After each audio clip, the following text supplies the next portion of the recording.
Presiden Joko Widodo mengingatkan kepada para rektor di seluruh Indonesia untuk menjaga mahasiswanya agar tidak terpapar paham radikal. Setara institut juga melakukan survei, melakukan penelitian, riset, dan hasilnya mencengangkan 10 perguruan tinggi ternama di Indonesia terpapar radikal.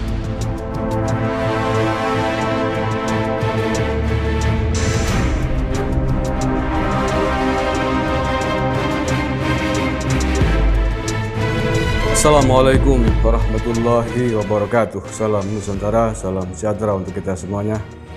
Saudara-saudaraku sebangsa setanah air yang saya cintai, saya banggakan, bertemu lagi dengan saya, Agus Mar, dari lereng Gunung Selamet, Banyumas, Jawa Tengah. Mudah-mudahan kita senantiasa menjadi warga negara Indonesia yang patuh, yang taat kepada bangsa dan negara ini. Amin, ya rabbal alamin. Presiden Joko Widodo mengingatkan kepada para rektor di seluruh Indonesia untuk menjaga mahasiswanya agar tidak terpapar paham radikal. Ini disampaikan oleh Pak Jokowi ketika mengumpulkan para rektor se-Indonesia kemarin di Solo. Karena menurut Pak Jokowi, ada pihak, ada kelompok yang mendidik mahasiswanya menjadi orang-orang yang ekstrim, orang-orang dengan paham radikal. Presiden Joko Widodo mengatakan rektor bertanggung jawab terhadap mahasiswanya, baik di dalam kampus maupun di luar kampus. Pernyataan itu disampaikan Jokowi dalam pertemuan Majelis Rektor Perguruan Tinggi Negeri Indonesia yang dilaksanakan di Auditorium Fakultas Kedokteran Universitas 11 Maret Kota Surakarta pada hari Senin 13 September kemarin ya. Di luar kampus pun menjadi tugas rektor dan seluruh jajarannya. Hati-hati, di dalam kampus dididik mengenai Pancasila, kebangsaan. Tetapi di luar kampus ada yang mendidik mahasiswa kita jadi ekstremis garis keras, jadi radikalis garis keras. Itu warning dari Presiden Jokowi kepada para rektor di seluruh Indonesia. Dan menurut saya ini adalah warning yang sangat tepat. Walaupun sebenarnya sudah terlambat menurut saya, tetapi tetap masih relevan dan harus ditegaskan terus-menerus bahwa kampus itu memang salah satu tempat yang menjadi sarang kaderisasi kelompok-kelompok radikal di Indonesia ini. Nah, sinyalemen kampus menjadi sarang paham radikal sebenarnya bukan hal baru ya. Hanya hari ini digemborkan kembali, diingatkan kembali oleh Presiden Jokowi. Sebelumnya sudah pernah ada riset, ada penelitian tentang sejauh mana, tentang bagaimana parahnya paham radikal menjajah kampus kita. Pada tahun 2017, Al-Fara Research Center merilis bahwa 17% lebih mahasiswa Indonesia terpapar radikal dan setuju untuk mendirikan sistem kekhalifahan Islam atau khilafah Islamiyah sebagaimana yang dicita-citakan oleh Hizbut Tahrir Indonesia yang sudah dilarang oleh negara itu.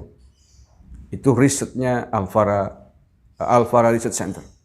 Kemudian pada tahun 2018 dan 2019, BNPT bersama dengan Setara Institut juga melakukan survei, melakukan penelitian, riset, dan hasilnya mencengangkan 10 perguruan tinggi ternama di Indonesia terpapar radikal.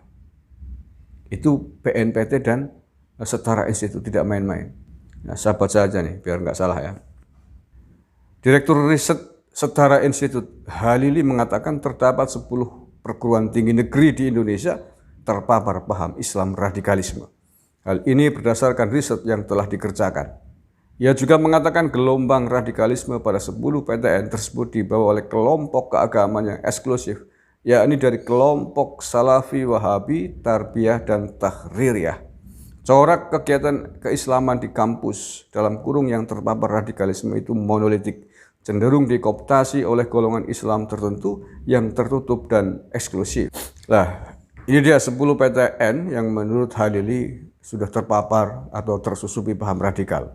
Yakni 1 UI, kedua ITB, ketiga UGM, keempat UNY, kelima UIN Jakarta dan Bandung, keenam 7 berarti ya, IPB, ke-8 Unbrau, ke-9 Uniram, dan ke-10 Unair.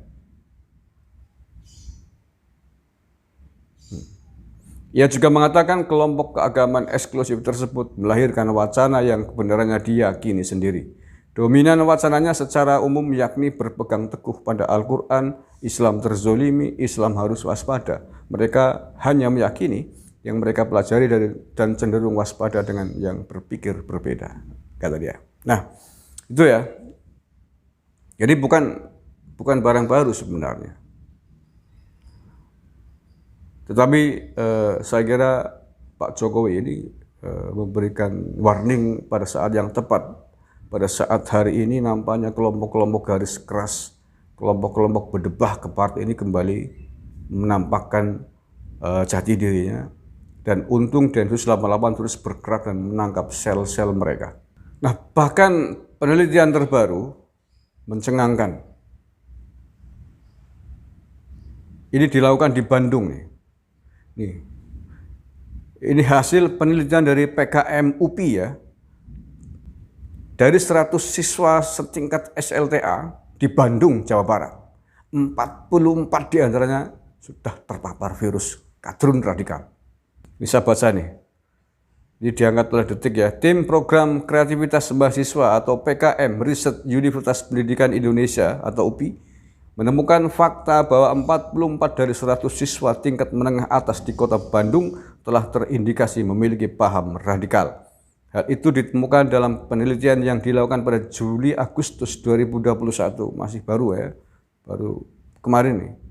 Secara umum dari hasil penelitian yang dilakukan dengan metode mixed method ditemukan bahwa sebaran sebesar 35% diduga terindikasi tipe radikal secara agama yang terbagi atas 16% berkarakteristik radikal ISIS dan Al-Qaeda, 15% berkarakteristik dengan gerakan keagamaan garis keras secara fisik, 4% berkarakteristik radikal secara ideologi, dan sebesar 2% diduga terindikasi paham radikal kriminal bersenjata. Mengerikan ya? Dalam penelitian itu ditemukan juga bahwa propaganda di media sosial merupakan salah satu sumber terbesar penyebar paham radikal di kalangan siswa di Kota Bandung. Ini ditulis oleh Detik News. Ya, jadi kalau saya sendiri sama sekali tidak terkejut. Memang ini sudah lama kok mereka bergerak di dunia media sosial, di kampus, di perguruan tinggi, di liko-liko, terus rohis-rohis di SMA itu udah lama. Hanya alhamdulillah ini agar kita tidak dikatakan Islamofobia gitu, radikal, fakta penelitian itu mengatakan. Mau apa sekarang? Ya, saya kira tidak ada cara lain. Saatnya kita semuanya, tidak hanya pemerintah ya, tidak hanya TNI, Polri, tidak hanya Densus 88, tapi kita semuanya berkewajiban untuk mencegah, membendung mereka agar tidak terus-terusan menjadi racun, menjadi sampah bagi Bhinneka Tunggal Ika di tanah air ini, tidak menjadi sampah peradaban di bumi pertiwi yang kita cintai ini. Waspadai kelompok mereka, kenali kelompok mereka, orang-orang yang biasa menyalahkan orang lain, biasa memusyrikan, membid'ahkan amalia orang lain, mengkafirkan ajaran orang lain. Jangankan beda agama, sesama muslim yang tidak sejalan mereka anggap bid'ah, mereka anggap musyrik, mereka anggap kafir. Itu adalah salah satu ciri-ciri dari kelompok mereka. Kelompok-kelompok paham radikal menyebut negara ini adalah negara zalim, rezim zalim yang harus ditumbangkan. Jokowi presiden zalim harus ditumbangkan, itu adalah bagian di kelompok mereka. Kalau ada pejabat negara, baik TNI, Polri atau yang lain, sedikit nyinggung agama, mereka langsung berteriak keras, berkoar-koar dengan atas nama agama, menyudutkan dan menyerang pejabat-pejabat negara kita, termasuk hari ini yang sedang dilakukan oleh mereka kepada Pak Dudung Abdurrahman, Pangkostrat kita. Itu adalah gerakan dari kelompok mereka. Kelompok mereka sengaja menjadikan agama ini menjadi alat, menjadi senjata untuk terus mengebarkan visi misinya, terus menancapkan kuku-kukunya untuk menteror semua orang di negeri ini. Tetapi jangan khawatir, kita adalah negara yang sangat kuat dari Sabang sampai Merauke, 267 juta jiwa. Kita memiliki beragam kekuatan, beragam aset budaya dari Sabang sampai Merauke. Mereka tidak akan mudah untuk membuat bermacam-macam di bumi pertiwi ini. Macam-macam mereka kita hajar bareng-bareng, kita tenggelamkan bareng-bareng, agar bumi Indonesia yang kita cintai ini menjadi tanah air yang tetap damai rukun dalam bingkai negara kesatuan Republik Indonesia. Terima kasih, kurang lebihnya mohon maaf. Wallahul muwaffiq ila aqwamit thoriq. Assalamualaikum warahmatullahi wabarakatuh. NKRI harga mati.